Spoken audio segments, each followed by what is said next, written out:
अस्सलाम वालेकुम नाज़रीन, प्रोग्राम आप देख रहे हैं 7 से 8 सना हाशमी के साथ। मुझे उम्मीद है कि आप तमाम लोग खैर खैरियत से होंगे। आज प्रोग्राम में हम मुख्तलिफ मौज़ूआत पर बात करने जा रहे हैं। सबसे पहले तो ज़ाहिर है हम बात करना चाह रहे थे पेट्रोल के हवाले से, लेकिन अभी आते आते खबरें मिल रही हैं कि अभी तक जो मुज़ाकरात हैं पेट्रोलियम एसोसिएशन के और हुकूमत के, उन मुज़ाकरात का कोई भी नतीजा सामने नहीं आया। तो लेटर ऑन जैसे इस हवाले से कनेक्टिविटी होती है तो फिर हम इस पर बात करेंगे। लेकिन एक और भी मामला है जिस पर आज के शो में हमने बात करनी है, और वो मामला ये है कि पाकिस्तान से एक खातून जो है वो पबजी खेलते खेलते जो है सीमा हैदर से सीमा सचिन बन गई और वो वहां जा पहुंची हैं। अब उनके ऊपर इल्जामात की बौछार भी है।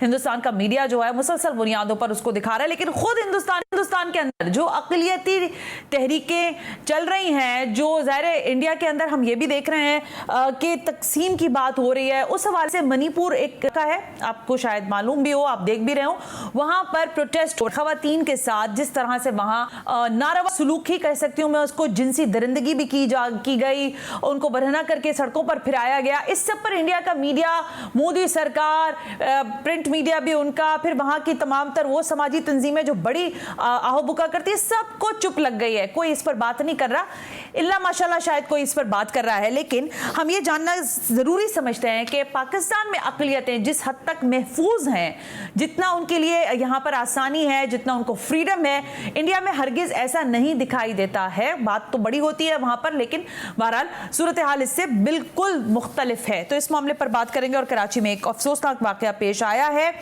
एक हॉस्पिटल में जुड़वा बच्चों के हवाले से। इस खबर को भी आज के प्रोग्राम का हिस्सा बनाने जा रहे हैं, लेकिन उस सबसे पहले जरा हम ये बात कर लेते हैं कि ये सीमा हैदर से सीमा सचिन का जो सफर था, इसमें बड़ी बातें हो रही हैं कि वो यहाँ से एजेंट बनाकर भेजी गई, फिर वहां के लोग उनसे क्वेश्चन कर रहे हैं, सो ऑन एंड ऑन। आज पूरा वक्त हमने भी कोशिश की कि जो सीमा हैदर या सीमा सचिन जो हैं, उनके जो हस्बैंड हैं साबका, जो सऊदी अरब में, उनसे रब्ता करें। अभी लास्ट मोमेंट तक भी मेरी बातचीत हो रही थी, लेकिन अब वो हमारा फोन पिक नहीं कर रहे हैं, हमारी उनसे बात नहीं हो रही। तो हम ये जानने की कोशिश कर रहे हैं कि मजहब तब्दीली के इल्जामात लगाए सीमा ने यहाँ पर, फिर जबर की बात की कि इंडिया पाकिस्तान में उनको उस तरह से फ्रीडम नहीं है। इस मामले पर हम ये बात करना चाहेंगे कि पाकिस्तान में किस तरह से अक़लियतें महफूज भी है और पाकिस्तान इसको किस तरह से इसकी इंटेग्रिटी जो है उसको बरकरार रखने की भी कोशिश करता है। लेकिन जब सरहद पार चले जाते हैं लोग तो उनके नुक्ता नज़र बदल जाते हैं, उनके जाविये बदल जाते हैं। इंपॉर्टेंट शख्सियत है जो मुझे ज्वाइन करने जा रही है, मेरे साथ मौजूद है मारूफ तज्जियाकार हुमा बकाई साहिबा। इंटरनेशनल रिलेशन पर आपकी खासी निगाह है और हिंदुस्तान पाकिस्तान के मामलों पर अपना एक खास नुक्ता नज़र रखती हैं। हुमा साहिबा, thank you very much. Senator Gyanchand, रहनुमा पाकिस्तान पीपल्स पार्टी, भी आपसे कुछ देर में मुझे ज्वाइन करने जा रहे हैं। हुमा बकाई साहब, सरदस्त तो मामला यह है कि आपको मालूम है कि ये सीमा हैदर जो है वो पाकिस्तान से जा पहुंची हैं अब इंडिया, और वहां पर जाकर उन पर जो इंडियन मीडिया है वो शायद ये क्लेम कर रहा है कि यहां से पाकिस्तान की एजेंसीज ने उसको वहां पर भेजा है और वो कोई किसी तरह की एजेंट है, जबकि पाकिस्तान का मीडिया इससे मुख्तलिफ बात कर रहा है। आप क्या समझती हैं कि इस तरह के वाकयात से इंडिया में जो अपनी अलहदगी पसंद तहरीकें हैं उस पर उनकी नजर नहीं है, लेकिन इस तरह के वाकयात को बड़ा उछाला जा रहा है वहां पर? सना जी, गुजारिश ये है जी कि जब इस किस्म की बातें होती हैं तो इंडिया और पाकिस्तान के जो रिएक्शंस हैं वो कदर मुख्तलिफ नहीं होते। पाकिस्तान में अक़लियतें कदर महफूज हैं, लेकिन बिल्कुल महफूज नहीं है। और अगर आप स्टैटिस्टिक्स देखें तो पाकिस्तान से भी बहुत बड़े नंबर्स में अक़लियतें, बिलखुसूस हिंदुओं ने माइग्रेट किया है। ठीक हो गया। स्टैटिस्टिक्स हमें ये बताती हैं। और जाहिर है जो इंडिया में सूरत हाल है वो तो बिलखुसूस मोदी की ज़ेरे हुकूमत बहुत ही मखदूश है। अब इस पर्टिकुलर किस्से पे अगर हम आ जाएं तो बीबी ये लार्जली क्लास का किस्सा है। आपके ख्याल में क्या ये पहली मुसलमान, पाकिस्तानी और इंडियन हिंदू की शादी है? नहीं, ऐसे बहुत सारे रिश्ते जुड़ते हैं, बट उनको अगर वो अपर क्लास में होते हैं तो उनको क्लास प्रोटेक्शन होती है, और अगर वो लोअर क्लास में होते हैं तो वो रिपोर्ट नहीं होते, क्योंकि इसमें इलीगल एंट्रेंस का मामला आ गया जी। और इसको इंडियन मीडिया ने भी पिक कर लिया। इंडिया मीडिया तो उसको बहुत उछाल रहा है। मैं एक इंडियन मीडिया से मैंने वॉकआउट किया, उन्होंने मुझे एंगेज किया इस पे बात करने के लिए, और फिर जाहिर है जो उनका तर्ज गुफ्तगू था वो इतना अनएक्सेप्टेबल था that I walked out of the show. जी मुझे पता है, इसीलिए मैंने आपको यहाँ पर दावत दी। बिल्कुल मैंने सुना। बहुत शुक्रिया। So I just walked out of that show, but मेरी गुजारिश ये है कि इसको अगर हम बेहतर होगा कि हम इसको इंडिया पाकिस्तान की जंग के तौर पर ना देखें, हम इसे एक इंडिविजुअल का एक्ट देखें और इसको इसी तौर लेकर आगे बढ़ें। हाँ। और इन लोगों को इनकी प्राइवेसी दे दें। इंडियन गवर्नमेंट ने उस औरत को बेल दे दी है, उसने अपने सारे डॉक्यूमेंट्स इंडिया पुलिस के हवाले कर दिए हैं। हाँ जी। She travelled on genuine documents, अपने नाम के साथ ट्रैवल किया है। हाँ, इसका मॉरल ग्राउंड क्या है इस पे बहस हो सकती है, लेकिन मैं तो मॉरल पुलिसिंग में सच्ची बात है सना जी बिलीव नहीं करती। तो ठीक है, एक चीज हुई है, इसको इंडिविजुअल एक्ट के दौर पे देखना चाहिए। आप तो आज बात की है, इंडियन मीडिया तो बिल्कुल समझिए क्रेजी हुआ है इसको। मैं यही कहने लगी थी हुमा साहबा, आप जो बात इंडियन मीडिया की कह रही हैं वो बिल्कुल परफेक्ट इसलिए क्योंकि हम भी मॉनिटर कर रहे हैं, मुसलसल बुनियादों पर इंडियन मीडिया इस बात को उछाल रहा है और जिस तरह से कर रहा है वो बड़ी अजीब व गरीब है। लेकिन इसमें जो एलिमेंट अब शामिल हो रहा है, सेनेटर ज्ञानचंद साहब ने भी मुझे ज्वाइन कर लिया है। सेनेटर साहब थैंक यू वेरी मच, आपकी तरफ में आती हूँ, जरा हुमा बकाई साहबा से गुफ्तगू कर रहे हैं। हुमा साहब, इसमें जो इंपॉर्टेंट बात है एजेंट कह देना, वहां पर ये बांगे बहुत सारा मीडिया, उनका सोशल मीडिया भी कह रहा है कि यहाँ से पाकिस्तान की एजेंसीज ने उसको एजेंट बनाकर भेजा और पूरे यहां से घुमाया फिराया। मैं जरा इस एंगल पे आपसे आपका नुक्ता लेना चाह रही हूं, आगे बात करेंगे कि जो अलहदगी पसंद जो तहरीकें चल रही हैं इंडिया में उस पर बात करनी है मुझे आपसे।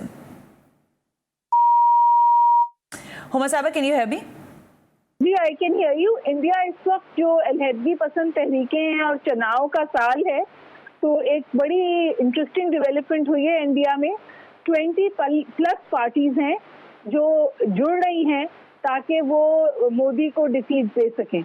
और राहुल गांधी साहब का बड़ा अहम स्टेटमेंट आया है, उन्होंने कहा है मोदी की हार भारत की जीत होगी, क्योंकि मोदी के जो गवर्नमेंट रही और जो उनका तर्ज हुकूमत रहा, उससे जो इंडिया का कॉन्स्टिट्यूशनलिज्म है, सेक्युलरिज्म है, डेमोक्रेसी है, उसकी बुनियादें हिल गईं, वो गिरने को है। और मैं हमेशा भी एक बात कहती हूँ कि इस वक्त जो सूरत हाल है, इंडिया पॉलिश कर देता है अपनी तमाम तर ह्यूमन राइट्स रिव्यूज, चाहे वो कश्मीर हो, चाहे वो माइनॉरिटी राइट्स हो, चाहे वो गुजरात हो। अभी हुमा साहब कदर कलामी के साथ अभी जो मणिपुर में हो रहा है, हुमा साहब ये सब वो इसलिए कर पाता है क्योंकि इंटरनेशनल कम्युनिटी के उसके साथ मफाद है। लेकिन मैं हमेशा एक बात कहती हूँ कि इंडिया को बेड़ी इंडिया डालेगा। ओके, हुमा साहब आपका नुक्ता आ गया है। मैं अभी नस्ली फसादात जो वहां पर इस वक्त मणिपुर में हो रहे हैं, मैं उस पर भी आपसे बात करूंगी। सेनेटर ज्ञानचंद साहब, थैंक यू वेरी मच कि आपने वक्त दिया। सेनेटर साहब, हम यहाँ पर बहुत सारे मामला पर बात करते हैं, पाकिस्तान में इख्तलाफात भी हैं और होते हैं, हर जगह होते हैं। ये जरूरी नहीं कि मजहबी बुनियादों पर हों, दीगर और मामला पर भी होते हैं। लेकिन ये जो सीमा हैदर का केस है, इसमें जिस तरह से इंडियन मीडिया मैनिपुलेट कर रहा है, शायद ये सही कहना होगा, आपको लगता है कि ये एक गलत अमल हो गया? ये एक इंडिविजुअल, जैसे हुमा साहबा कह रही है, उसका एक्ट था, उसने कर लिया, ये पूरी तरह से अकलियतों की आवाज नहीं है जो कुछ सीमा कह रही है कि यहाँ पर उनके साथ जबर भी था, मजहब तब्दीली की बात और सो ऑन। जी सेनेटर ज्ञानचंद साहब, देखिए, जब इंडिया की पसंदा का हम बात करते हैं तो इंडिया के अंदर भी देखना पड़ेगा, इंडिया के अंदर क्या हो रहा है, कश्मीर में किस तरह से ह्यूमन राइट्स की वायलेशन हो रही है, वहाँ के जो दलित हैं, शेड्यूल्ड कास्ट हैं, उनके साथ क्या रवा रखा जा रहा है, वहाँ के मुस्लिम के साथ क्या हो रहा है, वहाँ के क्रिश्चियंस के साथ क्या हो रहा है। जी, तो इंडिया तो इंटरनेशनली अब तो इंटरनेशनली आवाजें आना शुरू हो गई हैं। अमेरिकन कांग्रेस से आ रहा है, यूरोपियन यूनियन से आवाजें आ रही है कि ह्यूमन राइट्स की वायलेशन हो रही है। तो इंडिया अगर पाकिस्तान के मामला पे ना ही बात करे तो अच्छा है, क्योंकि वो वहाँ पे इंसानी आजादियां इतनी नहीं है जितनी पाकिस्तान के अंदर मौजूद है। लेकिन ज्ञानचंद साहब, आप पाकिस्तान में हैं, आप ज्यादा बेहतर नुमाइंदगी कर सकते हैं उस अकलियत बिरादरी की जो ये किसी हद तक, मैं ये नहीं कहती कि सब बहुत अच्छा है और मैं ये भी नहीं कहती कि सब बहुत बुरा है, लेकिन पाकिस्तान में जिस तरह से ह्यूमन राइट्स को ज़ाहिर इंश्योर किया जाता है, फिर अकलियतों के जो हुकूक हैं, मैं चाहूंगी जरा से उस पर आप डिबेट करें, किस तरह से आज़ादी के साथ हमारी अकलियती बिरादरी बिल्कुल अक्सरियत के साथ रहती है और उसमें कोई मसाइल नहीं होते, लेकिन जो इल्जामात सीमा साहबा सरहद पार जाकर लगा रही हैं वो तो बड़े शर्मनाक हैं। यकीनन सीमा तो लगता भी यही है कि उनकी ही जबान बोल रही है, जो उनको पढ़ाया जा रहा है। अच्छा। जहाँ की एथलेटिक्स की आवाज हम उनकी नुमाइंदगी करते हैं, हमें पता है ये बात। हाँ, आपकी ठीक है कि यहाँ पे भी इश्यूज हैं, लेकिन वो इश्यूज इंडिविजुअल लेवल पे है, लेकिन स्टेट लेवल पे जो प्रोटेक्शन है वहाँ पे, तो स्टेट लेवल पे वहाँ का प्राइम मिनिस्टर जो है वो मजा के खुद जो है क्या हामी है और उसे सेना को लेकर एथलेटिक्स के साथ जुल्म कर रहा है। एथलेटिक्स क्या, वहाँ के ऋषिदास के हिंदुओं के साथ भी बड़े जुल्म हो रहे हैं। तो वो उस किस्म की प्रैक्टिस तो हमारे मुल्क में तो नहीं है ना, पाकिस्तान में तो नहीं है ना। तो वो तो इंटरनेशनली एक्सपोर्ट हो चुके हैं। हमारे यहाँ आजादियां हैं, हमारे यहाँ किसी को वो जो कायदे ने कहा था कि ये वर्करी की वो दिन एग्जैक्टली। और दूसरा ये भी सेंटर साहब, मैं आपकी तरफ दोबारा आती हूँ, जो 14 नुकात हैं और उसके अलावा भी जो 14 नुकात की जब आप बात करें, जो कायदे आजम ने कहा कि आप आजाद हैं अपने कलीसाओं में जाने के लिए, अपने मंदिरों में जाने के लिए, अपनी मसाजिद में जाने के लिए, और ऐसा ही पाकिस्तान है, ऐसा ही पाकिस्तान का गुलदस्ता भी है। हुमा बकाई साहबा, मैं जरा आपकी, ज़ाहिर मुझे पता है कि आपकी नजर होगी, लेकिन इस मामले पर बात करना चाहती हूँ कि मणिपुर में जो कुछ हो रहा है, आपको लगता है कि वहां पर नस्ली फसादात है? मैं आज मुख्तलिफ इंडियन टीवी चैनल्स के एंकर पर्सन्स को सुनना चाहती थी, वहां के जो ज़ाहिर करता धरता लोग हैं, जो उनके मिनिस्टर्स हैं, वो ये सब कह रहे हैं कि ये तो होगा। यानी मणिपुर में जिस तरह से आज नहीं, वो कह रहे पिछले बरसों में भी ये वतीरा है कि वहां पे औरतों के साथ इसी तरह से तजलील का अमल किया जाता है। मैं कहने पर मजबूर हूं उनको बरहना करके, ये पहली दफा नहीं वहां पर दौड़ाया गया, इससे पहले भी हो चुका है। तो आप समझते हैं कि इंटरनेशनल लेवल पर इंडिया की बड़ी जग हसाई होनी चाहिए ऐसे मामलों पर, क्योंकि वो तो बड़ा चैंपियन बना फिरता है डेमोक्रेसी और बाकी सारी चीजों का। आपसे यही गुजारिश करने की कोशिश कर रही थी सना बीबी कि इंटरनेशनल कम्युनिटी की जो नई सर्द जंग है, उसकी वजह से जो वेस्टर्न कैपिटल्स के साथ कन्वर्जेंस है, तो जाहिर है कि वो इन तमाम चीज़ों की चश्मपोशी भी करते हैं, और न सिर्फ ये कि चश्मपोशी करते हैं बट किसी हद तक पुष्टपनाही भी करते हैं इंडिया की।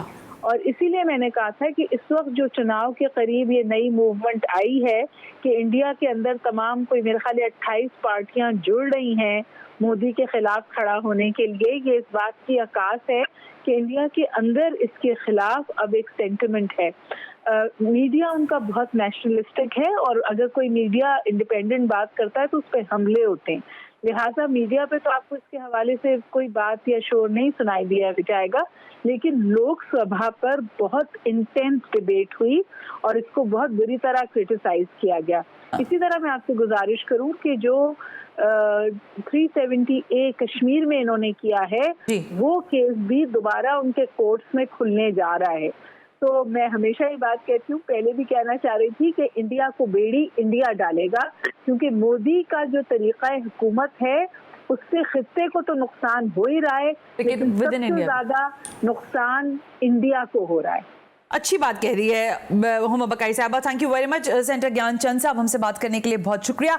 बात ये हो रही है कि सीमा हैदर सीमा सचिन बन गई, ठीक है, हुमा बकाई का मुझे लगा ये स्टेटमेंट उन्होंने कहा इंडिविजुअल एक्ट है, और वहां से बैठकर आप यहाँ पे पाकिस्तान पर सरहद पार पर इल्जाम लगा रहे हैं कि यहाँ से एजेंसीज ने भेजा। आप बताइए कि आपकी एजेंसीज ने उनको सरहद कैसे पार करवा दी नेपाल से, वो कैसे इंडिया के अंदर दाखिल हो गई, फिर अभी जैसे हम बात कर रहे थे बेल भी मिल गई।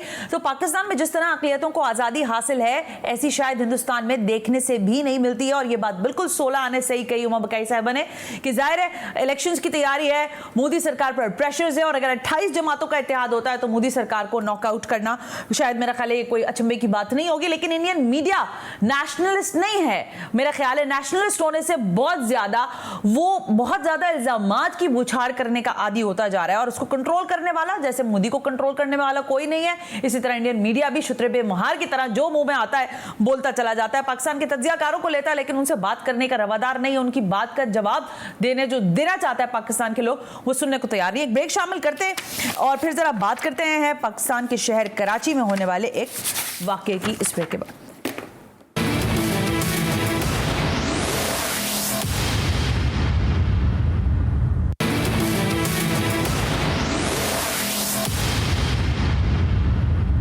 वेलकम बैक नाज़रीन, हम ब्रेक पर थे। कुछ अवामी सतह के जो मामलात होते हैं उस पर तो हम बात करते ही रहते हैं। आज कराची में पता चला कि एक वाकया पेश आया और एक हॉस्पिटल के अंदर काफ़ी लड़ाई झगड़ा हुआ और मतलब लड़ाई झगड़ा आम लफ्जों में शायद आसान ही लगता हो, लेकिन बताया गया कि वाकई जो अस्पताल इंतजामिया है और एक जो फैमिली है उनके दरमियान बात जो है वो काफी हद तक बढ़ गई। वजह क्या थी? वजह ये थी कि बताया गया कि 2 जुड़वा बच्चों की पैदाइश हुई, लेकिन एक बच्चा जो है वो अहले खाना के सुपुर्द किया गया। अब जो वहां पर ज़ाहिर खानदान था उन्होंने शोर और वावेला करना शुरू कर दिया। उन्होंने कहा कि ऐसा हरगिज नहीं है। इन्होंने दूसरा जो बच्चा है वो जो इल्जाम है उसके मुताबिक उन्होंने कहा कि इन्होंने अगवा करवा दिया है या कहीं और भेज दिया है। अब मामला बहुत ज्यादा तूल पकड़ा और बताया गया कि शायद पुलिस भी पहुंची और सारा कुछ हुआ, लेकिन ताहाल ये मामला हल नहीं हुआ, मुअम्मा हल नहीं हुआ कि ये बच्चा कहां गया, ये बच्ची कहां गई। तो हमने सोचा कि जरा इस मुद्दे पे बात कर लें, क्योंकि अस्पताल इंतजामिया के लोग भी, हमने उनसे भी कहा कि जरा हमारे साथ राब्ता रखें और हमें बताएं कि असल वाकया क्या है।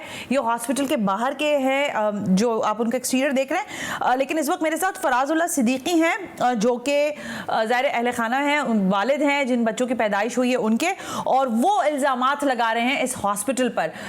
क्या इल्जामात हैं उनके और उनको क्या इशू है, जरा इस पर बात कर लेते हैं। फराज साहब अस्सलाम वालेकुम, बहुत शुक्रिया आपका। सबसे पहले तो फराज साहब, ये हॉस्पिटल के अंदर हंगामा आराई हुई, पुलिस पहुंची और फिर ये सारे मामला ये क्यों पेश आ गया, ये वाकया क्या वजह थी?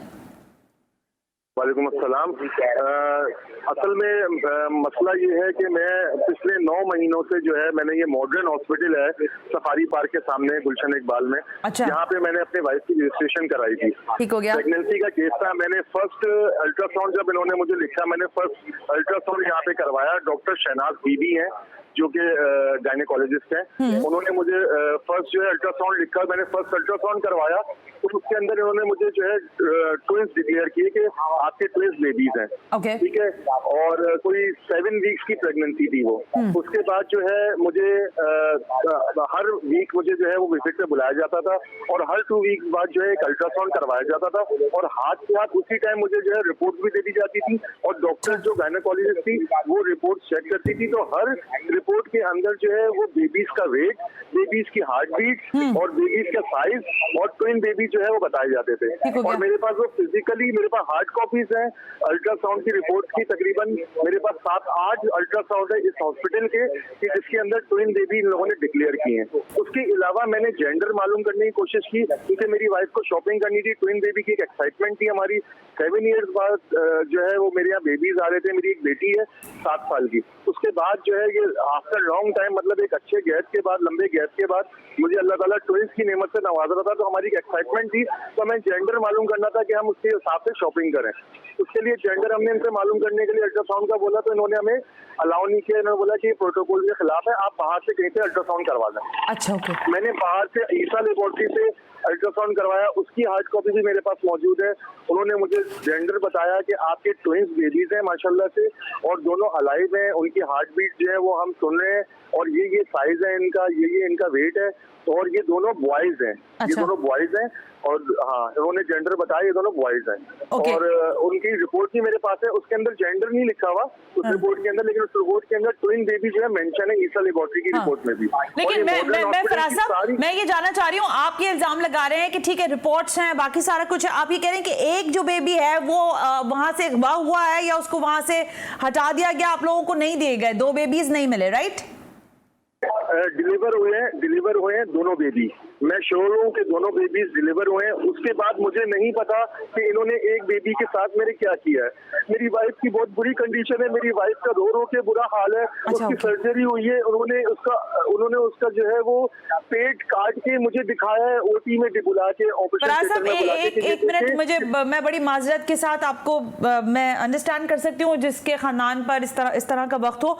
थोड़ा सा रुकिएगा। मेरे साथ इस वक्त doctor Shahzeb, head of department radiology, sorry Mirza Juhid, okay, Mirza Juhid साहब मेरे साथ मौजूद हैं और मिर्जा साहब जो हैं वो head of department admin manager भी हैं, उनसे बात कर लेते हैं। मिर्जा जुहीद साहब बहुत शुक्रिया। ये फरमाइए क्या वाकया हुआ?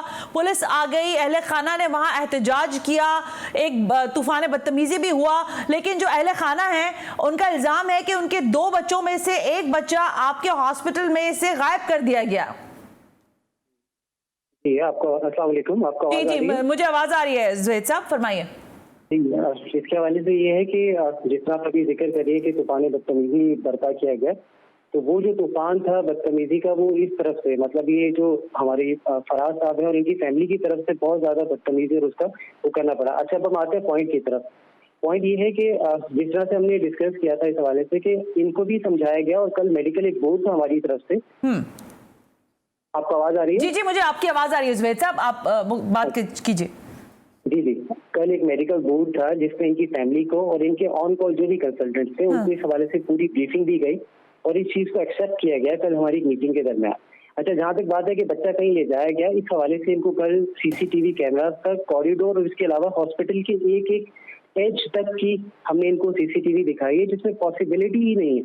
अच्छा, मेडिकल में ये रिपोर्टिंग में एरर आ सकते हैं। इस चीज को अगर आप गूगल भी करते हैं और ये बाकी भी अगर सोशल मीडिया या बाकी नेटवर्क्स पे भी जाकर आप इसको देखते हैं तो ये चीज इसमें है, मेडिकल में एरर्स भी हो सकते हैं और ये चीज फिजिकली मेडिकल में भी मौजूद है। नाज़रीन, प्रोग्राम आपने देखा, मेरा ख्याल है जो अहले खाना के इल्जाम थे कराची के इस निजी हॉस्पिटल के हवाले से वो भी आपके सामने आ गए और जो अस्पताल इंतजामिया है उनका भी किसी हद तक मौक़िफ़ हमने आप तक पहुँचाया है। इसके साथ साथ पेट्रोल के हवाले से बहरहाल खबर अच्छी कह लें या बुरी कह लें, ताहाल जो है ये कहा गया है कि अभी तो हड़ताल जो है वो पेट्रोलियम एसोसिएशन वालों ने मौखर कर दिया है, लेकिन मंडे के बाद ऐन मुमकिन है कि ये दोबारा बैठक बैठे और कोई और नतीजा भी हो सकता है। लेकिन जो लोग परेशान थे कि उनको आज रात में पेट्रोल जो है वो रीफिल करवाना है, वो कम से कम इस मामले से बच गए हैं। आज के प्रोग्राम से सना हाशमी को इजाजत दीजिए। अल्लाह हाफिज।